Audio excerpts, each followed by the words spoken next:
Oh hey, didn't see you there. I'm in the middle of organizing my straws here. Of course, thickness, usability, and other unique traits are factors in this process, but in the end, they do serve a purpose, so they're not completely left out or neglected in some aspect. It's just that organizing them makes things easier. That's my mantra. Separate but equal. Categories. One makes Venn diagrams 2 circles to whatever the hell this is. Organizing items into commonalities is about as human as it gets. Whether if it's food groups, the scientific elements, methods of making deaths look like accidents, or your favorite numbers, the human brain to retain a sense of pattern likeness is a case study of inherent humanistic understanding. It's just another way to simplify our way of living. It's how we identify people playing in a football game, or how we know when we're watching a bad movie about people playing a football player. Of course, there are people who can go their everyday lives without having to deal with the compulsion to keep things organized, and that's fine. I know plenty of psychopaths myself. But for many of us, just knowing what you're getting into is quite helpful, even if for just a little bit. And in terms of media, we have whole systems in place as a key tool for this kind of thing. Books have the Dewey Decimal System, movies have degrees of Kevin Bacon, presidents have how many chef films came out during their terms. It varies. And of course, since this is my channel, I think you know where this is going. Anime genres. The Japanese art of turning even the most common genres into unmistakable art in terms of tone, style, and writing is one not to overlook. Storytelling in Japanese media has evolved from a refined look in the country's philosophies and theatrics, to a point of marking their claim in their own unique status in old classics and their own invented and reinvented forms. It's why Japanese horror isn't just called horror, it's J-horror. And unlike some people, they earn their claim on that one letter. In terms of anime, genres span beyond simplistic qualities. On the contrary, they can be really complicated, really out there, or really in need of an asterisk. You know, Senpai, now that I'm looking at you... Oh yeah, now I'm positive! You're actually a total creep! Oh, I get it. She's a terrible person. It's funny. The defining qualities and formats of anime genres are rather simplistic in explanation. It's in the finer details that separates them exclusively. The things that define a shonen action apart from a shonen comedy, or a psychological thriller versus a battle royale death game. It's like if you take the animal kingdom for example. A zebra and a donkey are both mammals, but they're clearly different animals. Of course they can still intermingle to make a Zagi or a Deborah, but that doesn't take away from the fact that they are still their own thing. But I'm not one to split streets from asses. So today, we're looking at the many genres of anime, what makes them uniquely tailored to the art, how they distinguish from one another, and maybe even some of their prominence in the industry. But first, we need to establish what makes a genre. Now, as we're only talking about Japanese storytelling, the all-encompassing styling these genres are J-genres, for simplicity's sake, in a similar vein of Bollywood films being a distinctive Indian style in film. In anime, a genre is a categorical draw to what I see as 4 classifiable groups: style, tone, development, and demographic. And alluding back to that donkey-zebra analogy, they can certainly intermingle, and it'd probably be more interesting if they did. After all, a donkey's a donkey, but Zonky's funnier and probably more entertaining in an exploitable way. Also note, from here on, these arbitrary groups are just my simplified way of explaining genre divisions, and the examples that go with them are far more complex than what I may make them out to be, though I will try my best to further explore them as I talk about them. Also note that I'm not going to talk about every genre, because we'll just be here forever if I did that. Just the ones that I want to talk about, or the ones that are most prominent in the genre. With that said, let's talk about aesthetics. The art of anime is just as important to its identity as is its story, characters, and direction. As a genre setter, design is something people will either notice first or subtly notice later on. As such, we're first talking about style genres. Genres that are defined by the general look and imagery they elicit. Post-apocalyptic like Fist of the North Star, cyberpunk like Standalone Complex, surrealist like the Monogatari series. No matter how different these shows are from their respective peers, there is a general idea of knowing their aesthetic qualities, to a point where even if you haven't seen them before, if you have a baseline of similar shows, it wouldn't be too outlandish to imagine their look. It's like if you've never heard of Adam Driver before, and someone showed you a picture of this cat and said, hey, this cat looks like Adam Driver. You're not sure about the accuracy, but that is one handsome cat, so you guess you can kinda see the point there. The two probably most recognizable style genres are sci-fi and fantasy. Sci-fi shows are rather broad, often spreading to different facets of futurism, be it robotics, space travel, time travel, advanced or regressed society with advanced or regressed technology, or other scientific mumbo-jumbo. Which I believe was also the title for Andrew Wakefield's thesis paper. The philosophy of sci-fi and sci-fi elements concede to the ever-growing world in terms of science and how they, in turn, morph to the ensuing societal aspects of life. So you'll see shows like Neon Genesis Evangelion, A Certain Magical Index, and Fully Coolly make profound statements on such ideas while also looking cool as fuck. It should be noted that the aforementioned post-apocalyptic and cyberpunk themes could, and usually do, fall into sci-fi's jurisdiction, furthering these discussions. And on the other end of this alignment, fantasy. A near opposite of sci-fi, fantasy delves into a more supernatural or fabled look in terms of how the worlds work and operate, as well as stronger emphasis on simpler concessions to life, like farming or being a merchant or taking up the mantle of the next demonic lord of evil. Huh? While you're still in high school. Oh, okay, gotcha. Common fantasy is pretty unmistakable. A rural, medieval-like aesthetic to it, common fantastical races and tropes like elves and magic, genocidal culling, all pretty typical.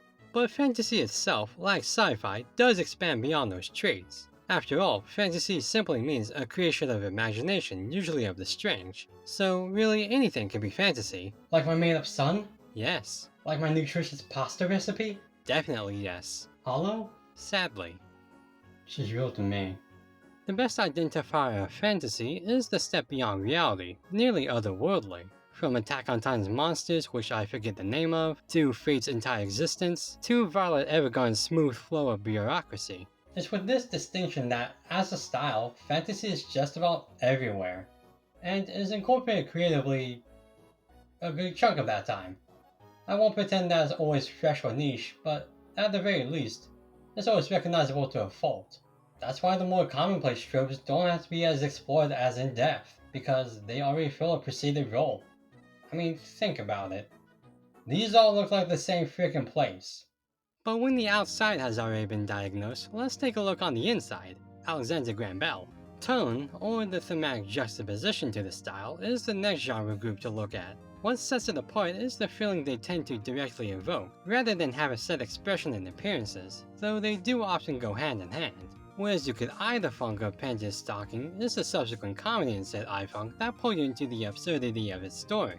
As a way to tell a narrative, tonal identity and adjustments typically work in tandem with style in this way, and it's fairly easy to know them as well. This is a post-apocalyptic comedy, this is a fantasy slice of life, and this is a realist horror.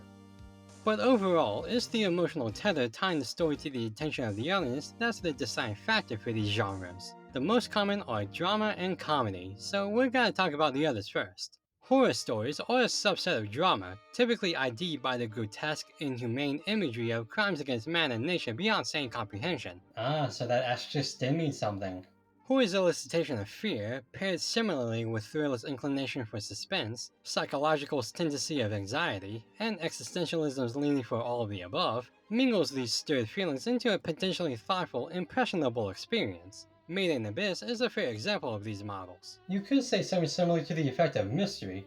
While the mystery itself is plot-driven, the next group's primary trait, it's the notions of curiosity and intrigue that drive the genre's role. It's used effectively in a show like Baccano with a jumbled timeline, or even more so in the mystery on how Detective Conan stole running. Over 1,000 episodes and he stole a child? Well anyway, the same could be argued for action shows, tragedies, and Bildungsroman, as they are very plot dependent, but most importantly, raise a strong or subtle emotional response as a result. A story like Anohana's wouldn't be as strong without the weight of the emotional moments tipping the balance of the show's typical dramatic sways. In an inverse situation, Tasmi and Night Raid's killing of the noble family in Akame ga Kill's initial plot gives the audience to rate themselves for a blade time while also alleviating that need for catharsis.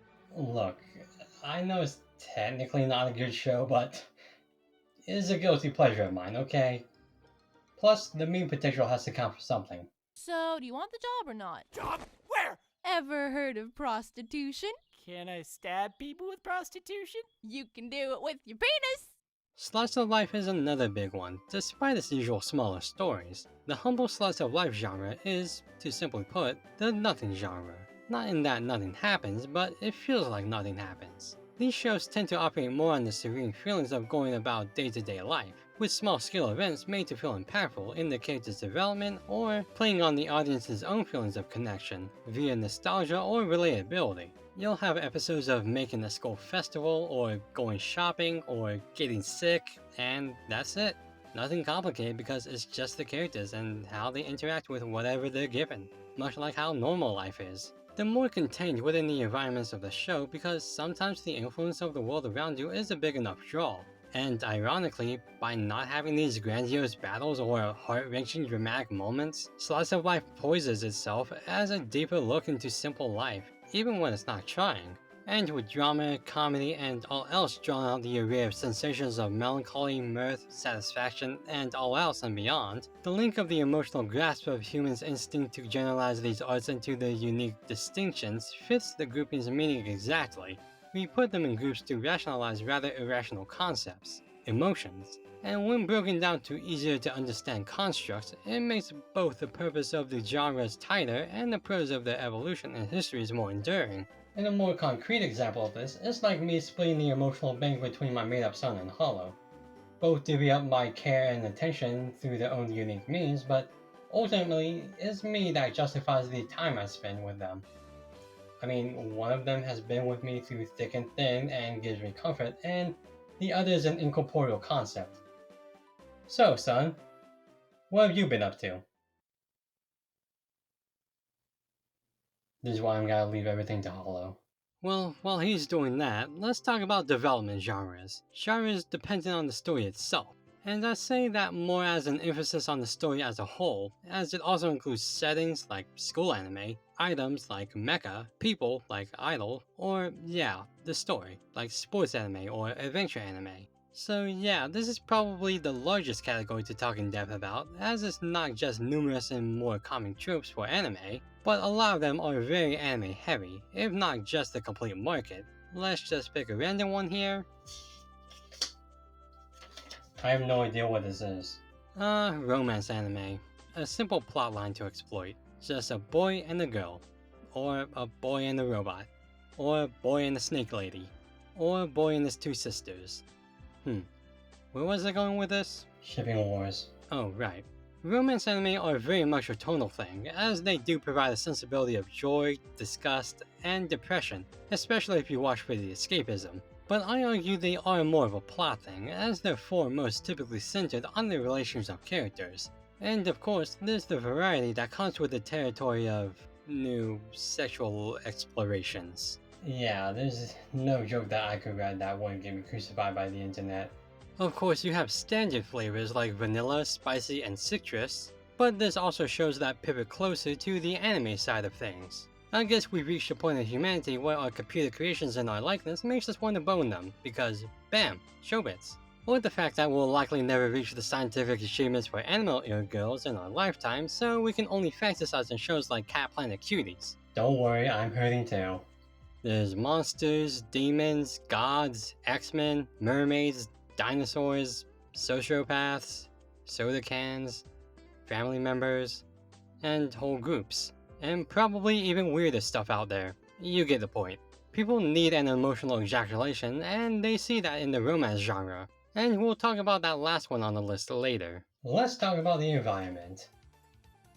No, not the dying world around us. The world's an escape from reality. Settings are very prominent in certain shows, as the mood of certain places radiate a kind of relatability or understanding of said environment, like an office or outer space or heck, even a historical period. These genres are all about connecting the people and the plot within the confined and relevant space. Motives, devices, nuances, most if not all umbrellaed under these limits. I'm just waiting for the solitary confinement buddy comedy genre to catch up. And then you have big anime staples, literally and figuratively.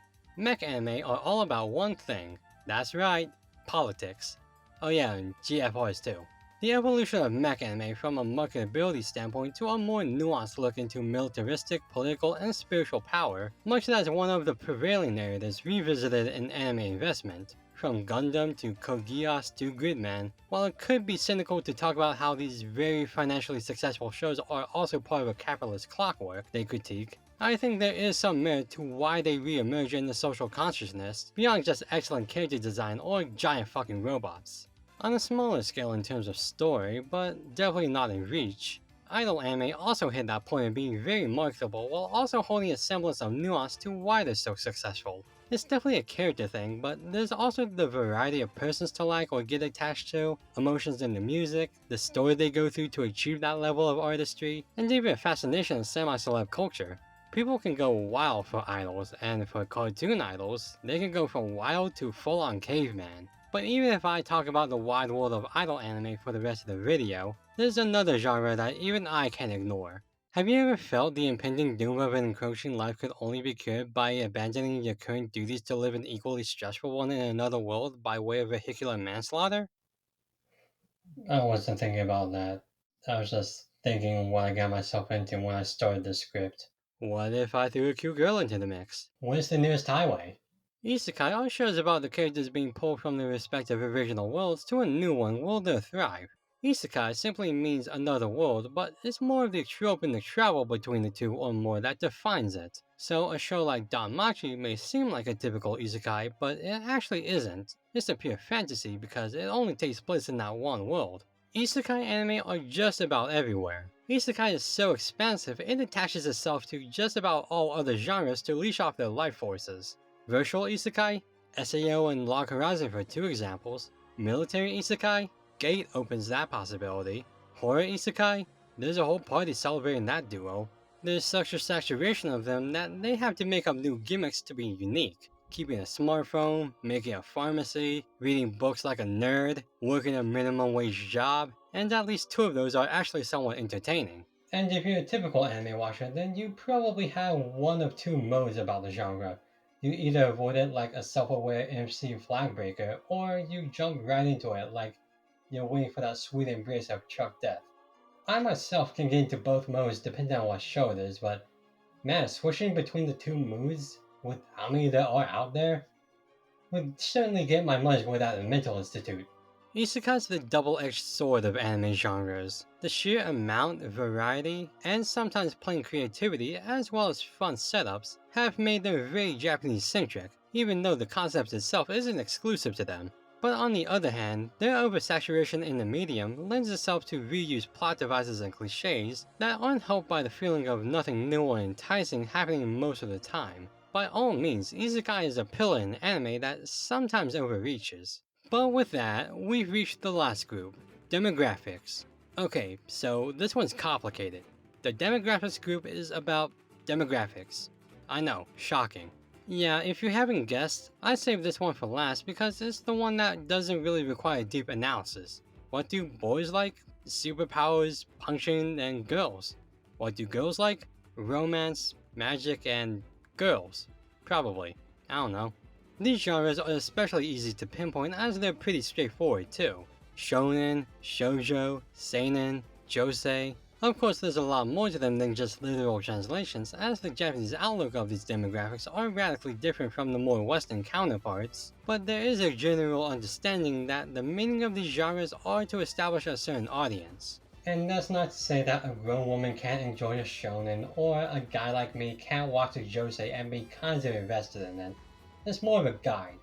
If anything, I'm sure the creators of the shows would love more people to watch their adaptations, because Lord knows they're not reading the manga. And aside from that note, there are two final genres in this section that round out the demographic side of things, ecchi and harem anime. Now you could argue that they belong in a different group of genres, and I wouldn't really disagree, but I put them here for the distinct idea of, come on. Yes, while they are more plot-driven in terms of their namesakes' roles, I think there's a general consensus that piles them with the idea that they are used to draw in a certain audience.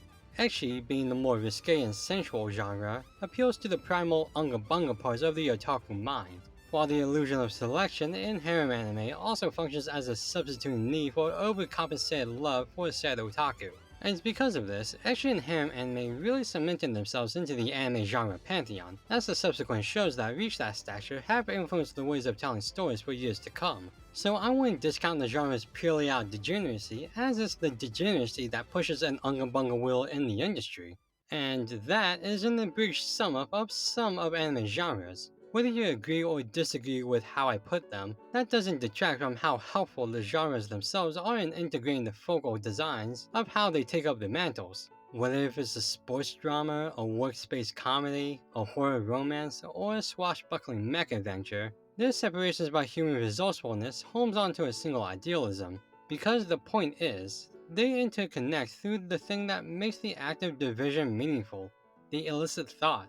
It's through how we absorb style, perceive tonal quality, interpret the ongoing developments, and know ourselves and the artist's intentions that diving into a somewhat generalized idea of a tale makes the process easier, and the end result evoked of emotion, good, bad, or neutral. As for anime genres, there's the added layer of how they've evolved with their own techniques and research that make the growth of the system all the more interesting as we see where they go next inside and outside the group's bubbles. Whether your muse be in idols, you want to explore more of isekais, find comfort in slice of life, or feel the need to conquer harems, just know there is a plethora for you to group yourself with. And if you're like me, as someone who watches just about anything, then you're probably set. Of course, I do have preferences, but I do give more of a chance to certain shows than others, as it is a case by case basis. Well, whatever genres you stick to, I'm sure you'll be just fine.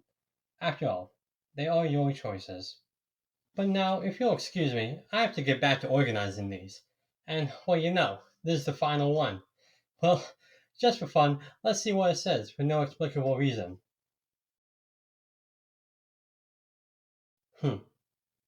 I feel like I made worse jokes before this one. I guess this was the last straw.